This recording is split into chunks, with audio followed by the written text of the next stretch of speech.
எனக்கு ஒரு அடிக்கடி சந்தேகம் வரும், எங்களுக்கு மர வெறுப்பு நோய் இருக்கிறதா என்று. ஏனென்றால் சாதாரணமாக எங்களுடைய மக்கள் அல்லது சக மனிதர்கள் ஏதாவது ஒரு நல்ல நாளிலே இயற்கைக்கு ஏதாவது செய்யுங்கள் என்று சொன்னால் நிச்சயமாக ஒரு மரம் நாட்டுவோம் என்ற ஆலோசனையுடன் வருவார்கள்.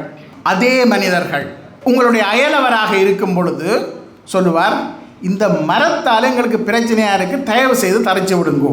என்னுடைய நண்பர் ஒருவர் இருக்கிறார் இந்த இளங்கலைஞர் மண்டபத்துக்கு பக்கத்தில். அவர் அடிக்கடி சொல்லி கவலைப்படுவார், நான் சொந்த வீடு கட்டி வாடகை வீட்டில் இருக்கும் அயலவருடன் அல்லது அயலவருக்கு பயந்து வாழும் ஒரு நிலைமை இருக்கிறது. ஏனென்றால் என்ற வீட்டில் நிற்கிற ஒரு வேப்ப மரத்தால், அந்த வேப்ப மரத்தின் கொப்பு கொஞ்சம் அங்காலே எட்டி பார்த்தா ஐயா சண்டைக்கு வந்துடுவார். அந்த வேப்ப மரத்தில் இருந்திருக்கிற இலைகள் கொஞ்சம் அங்கால விழுந்தால் ஐயா சண்டைக்கு வந்துடுவார். இது குப்பையாக இருக்குது.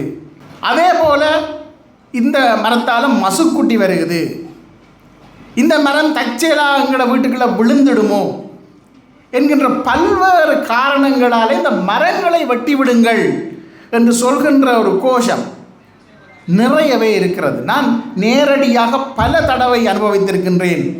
அந்த இடத்தினுடைய அயலவர்கள் அடிக்கடி கால் பண்ணி சொல்வார்கள், அண்ணே அந்த மஞ்ச வண்ணாவிற்கா தட்டி விடுங்கோ, அது உள்ளுக்கு இருக்குது, அவற்றை வீட்டுக்கிட்டவே போயில்லை, ஏன் தட்டி விடுங்கோன்னு சொன்னால் நான் வீடு கட்டேக்கில்ல அந்த வேர் சில வேளை இந்த வீட்டை பாதிக்கும் என்கிற கவலை. வவுனியா நகரத்திலிருந்து 30 கிலோமீட்டர் தொலைவில் உள்ள ஒரு இடத்துல போய் ஒரு இயற்கை தோட்டத்தை செய்வோம் என்று வழிகிட்டால் அந்த இடத்தில் உள்ள மரங்களை அழிக்காமல் அதுக்குள்ளே பயிர் செய்ய முயற்சிக்க பக்கத்து காணிக்காரர் எல்லாம் சொல்லினோம், இந்த மரம் எல்லாம் விட்டுச்சுன்னா குரங்கு வரும், குரங்கு வந்தால் எங்கட தோட்டத்துக்கும் வரும், தயவு செய்து மரத்தை எல்லாம் விட்டுங்கோ.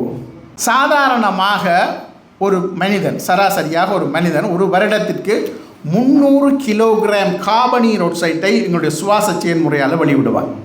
எங்களுக்கு அறிவு என்பது இருக்குது, சூழலியல் ரீதியான அறிவு என்பது இருக்கிறது, அதில் ஒரு பிரச்சனையும் இல்லை.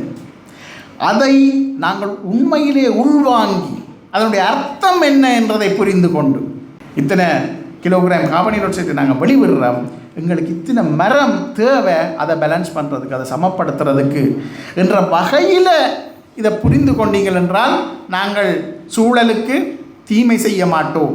அதை வெறுமனே ஒரு போட்டி பரீட்சையாக அதில் பதில் சொல்கிறதோடு எங்களுடைய கடமை முடிந்தது என்று சொல்லாமல் எங்களுடைய நடத்தையில் மாற்றம் ஏற்படக்கூடிய வகையில் இது அர்த்தபூர்வமாக மாற வேண்டும்.